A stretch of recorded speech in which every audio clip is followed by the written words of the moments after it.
the West Ashley Revitalization Committee to the old Piggly Wiggly site, City of Charleston Councilman Peter Shahid has been busy tackling those issues and more. And that's why he's asking residents of his district to give him 4 more years. I sit down exclusively with the councilman for a special edition of Quintin's Close-Ups. And if you haven't already, subscribe to my YouTube channel and download my free Quintin's Close-Ups app in your Apple or Google Play stores. Peter Shahid, welcome back to Quintin's Close-Ups. Always love the opportunity to talk to you. Oh yeah, this is a great opportunity to talk about the old Piggly Wiggly site because the plans are being revealed tonight. Yes, so, the plans were revealed initially back in July of this year. They were revealed at the West Ashley Revitalization Commission, and they were revealed across the street at City Hall as well. I had a showing at my coffee and conversation with Peter Saturday, and I hope we have a very good turnout tonight because I want folks to see how exciting these plans really are. Really are. What is the most popular plan in your district? Most popular plan for the old Piggly Wiggly site? Well, I think that what you're going to see tonight is a combination of what folks are interested in, what they told us they were looking for.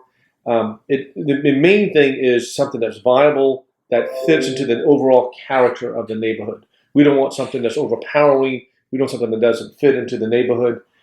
My neighborhood, Old Town Acres, Sandhurst, West Pawnee, Charlestown Estates, Ashley Hall Manor, all these surrounding neighborhoods need to feel that this is part of them.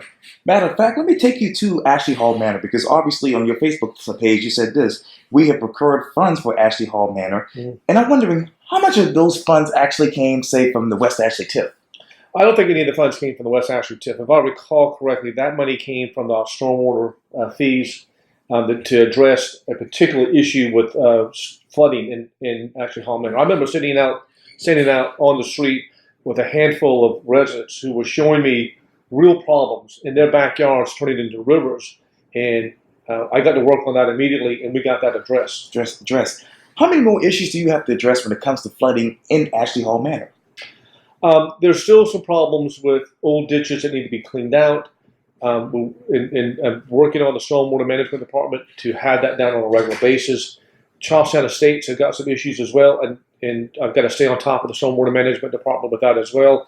So I'm trying to be the voice for the people to make sure that these things, we stay ahead of the curve on these things. These are important matters to these folks. And obviously you helped really create the West Ashley Revitalization Commission. Yes, I did. Go ahead. No, please your question. Oh, no, you go. Well, the first thing I did, I sat down with Mayor Tecklenburg in January of 2016, and I laid out to him my vision for a revitalization commission. I met with his senior advisors, and we got to work immediately on putting together an ordinance to address creating the West Ashley Revitalization Commission. Now, how do you hope the commission will revitalize West Ashley just for residents in the next 5 years? Well, we've got several things we need to be addressing with the Revitalization Commission. Beautification issues, streetscaping, pedestrian sidewalks, bicycle pathways, connectivity to get from one area or another, parks, bikeway, greenway. I mean, those kind of lists of things that we can be doing that address directly the residents. The residents. Now, you obviously talked about streetscape a few minutes ago. Let me talk to you about that more because I want to know this. Obviously, if that were to come about, how much money would it be to put those power lines underneath the streets? And how much money would you have for drainage projects? Well, so I would like for the power lines to be underground. It's expensive. It's about, I've heard different estimates, between $400 to $500 a linear foot to do that. And the way that it is set up would include that the landowner would have to contribute some of the money to have that done. Okay. So obviously, power lines that are buried reduces loss of power during storms, which is a big deal. It's also a beautification issue. You get those power lines underground, you're not looking at these unsightly wires. So yes, I'd like to have that done. But in my priority of things, I think flooding issues are a lot more important than power lines being hidden. Okay, let me talk to you more about some other things. If you were to tighten the zoning laws within 5 years when it comes to overdevelopment, will that allow infrastructure in your district to catch up? Well, it depends on what you define as infrastructure. Are we going to build more roads? The city has limited input on more roads being constructed. So, but we do have ability to address making roads better. and having complete streets, for instance, and having these sidewalks, pedestrian accesses to address turn lanes and curb cuts and things of that nature. We can address those kind of issues. But as far as building new roads, that comes through the county, that comes through the state. If we're talking about sewage, that's something we have control over. If it talks about drainage, that's something we have control over. If we talk about sidewalks, that's something we have control over. And yes, we are addressing those issues as we go along. And then you've got my district in particular versus the rest of West Ashley, which is in another area as well, another issue as well, I should say. So yes, we have to stay ahead of the curve, and that's why the Plan West Ashley provides us with a blueprint on how to do that, on how we're going to revitalize. Because there's two components of this: revitalization, right, and addressing future growth. Okay. Let me talk to you about another issue that's going on: the Epic Center Civil Mall revitalization. Mm-hmm. What would be an ideal height restriction in your mind? That's a tough question because the height restriction is important to maintain the character, to make sure that we're within the character of the neighborhoods. Okay. We don't want something that's too tall, it's unsightly, it doesn't fit into the character of the neighborhoods, and you have a traffic issue you got to address as well. When you look at how they revitalized King Street and how they did the Charleston Center, you don't see the height of the taller part of that building because it's disguised.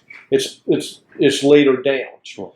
So the placement of a so-called tall building is important as to the placement of it. You don't want it next to the neighborhood. You want it closer to the interstate if you could, or closer inside of the area that's being redeveloped. Right. So is 10 feet the right amount? I'm sorry, 10 stories the right height, 12 stories the right height, 15 stories. I think those are things that we need to have more community input on, and to see which way the developer is heading with all of this. Now, obviously, there's always talk about apartments. Would you have a cap on the number of apartments around that area if possible? I think that all that sort of fits into the overall scheme of what you want to do with this thing. Okay. So, again, it goes back to what is the capacity that traffic can handle with this thing. And you want workforce housing in there. You want affordable housing in this location. This is an opportunity to create jobs. If we can have housing available at the Citadel Mall Epic Center site, and we can attract those folks who are living there to work, there's a job opportunity for them. That's one less car, or two less cars, or five less cars, or 1,000 less cars that we're putting on our roads. On the roads. Let me get back to the sidewalks. How many sidewalks do you need right now, and how much would that cost the taxpayer? Oh, goodness. I don't have an answer for that. Okay. I mean, I'll just give you an example. Sure. All right. On Old Town Road, Yeah. On where West Pawnee is on one side, you've got sidewalks in there. On Old Town Acres, you don't. The people who come out of Old Town Acres and out of Lenovar and out of Heathwood, they don't have access to those roads. I want to put sidewalks at that location. I've not gotten a report back as to how much that's going to cost, but it certainly would enhance the lives of those folks and the safety of those folks if they had sidewalks on that side of Highway 7, of Old Town Road.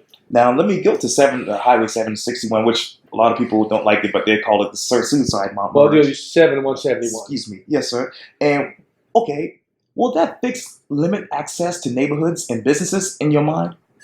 Well, right now, we're not changing the intersection at all. The county has abandoned those plans to change the intersection itself. But we are looking at ways to look at Sumar Street, Amberley, Dickinson Street, Southgate, Donahue, those streets to create a better walkway, bikeway, and passageway to cross over Old Town Road and cross over onto Sam Wittenberg. Sam Wittenberg. Maybe, obviously, there's a talk about growth in your area. Mm-hmm. What is the rate of growth in your district? So from 2015 to 2019, 1,500 more people registered to vote. That's a lot of people in 4 years. In 4 years. Obviously, another big issue is the Ashley River Bridge. Mm-hmm. I know you mentioned recently by closing the bridge lane over the Ashley River to allow a bike path pilot. Right. Why now? Well, first of all, you got to go back a couple of years. The vote on creating the bike lane happened before I was elected to the city office. So that was already done. That was already a done deal. The vote had already taken place. County came back for reaffirmation. I was just reaffirming of what had already taken place before I took office. So that was done in 2016. The county has shelved those plans, saying that closing that road would give it an F rating. So now we're looking at creating an alternative, separate, independent lane outside of the bridge for a bike lane, and we're trying to get federal funding for that. How much funding are you looking at now, Mr. Peter? For what? You want to added a price tag to? We got flooding issues we got to take care of, Quintin. We've got certain neighborhoods that need to have flooding addressed in their backyards. We're in the process of working through our budget on that. So we've got top priorities on flooding issues. I got some funding that I want to take care of over in Park Shore to redo the park and playground over there. We've got a whole laundry list of things that we want to be addressing, plus the sidewalks, plus the connectivity. Yes, I think we're moving in the right direction. The whole idea is livability concerns for residents, and that's what been my main focus is livability, so that people who live in West Ashley have a sense that this is their home, they're proud of it, they enjoy it there, and they have the amenities that they need to be entitled to. Now, obviously, when you took office, you created the Stormwater Management Department. How much money will be in the budget for that department in the next 5 years? Well, first of all, the Stormwater Management Department came not after I got elected. It came in 2018. And that came out of a sense that the Public Works Department, Public Services Department had too much on their plate. They were doing erosion control, fleet management, streets and sidewalks, garbage pickup, and also flooding issues. I saw the need that we need to have one department and one department only to address flooding issues, and that's the Stormwater Management Department. And I think they did a pretty good job of all of that.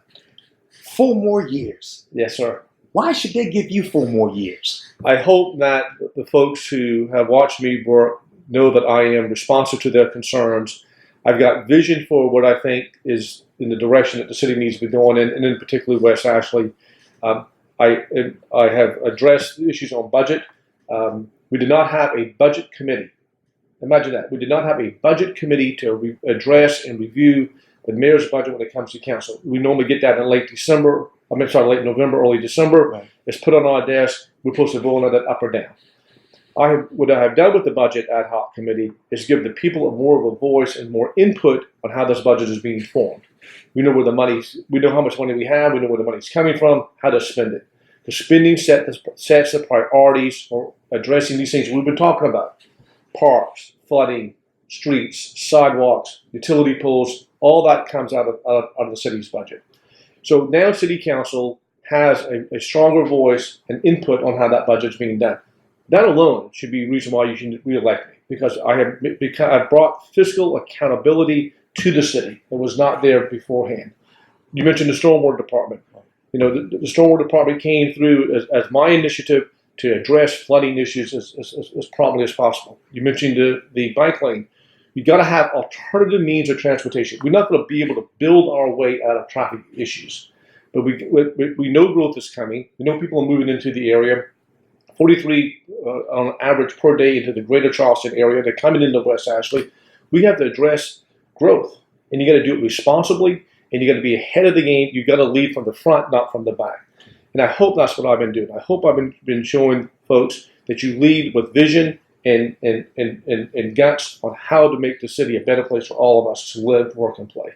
Those flooding issues, what other issues of flooding are you dealing with in your district? Well, flooding can be something as simple as cleaning out the ditch on a regular basis and making sure the Stormwater Department has got that on their agenda and they're doing that on a regular basis, to finding that there are easement issues on ditches in people's backyards that have shared adjoining property lines, and we can't get those ditches clean because there's no easement to have that done. That's complicated, it's time consuming, and it's frustrating. And if we had kept up with the flooding issues and had kept up with the ditch maintenance on a regular basis, those issues would have been resolved before I took office. They haven't been. I'm fighting that. We're working on that, and we're addressing that on a case-by-case basis. Peter Shahid, thank you so much for your time. And again, welcome back to Quintin's Close-Ups. Always glad to talk to you, Quintin. Sorry my phone was acting up, Wi-Fi issues, but good questions. Good questions. And good answers. Great. You're not shy.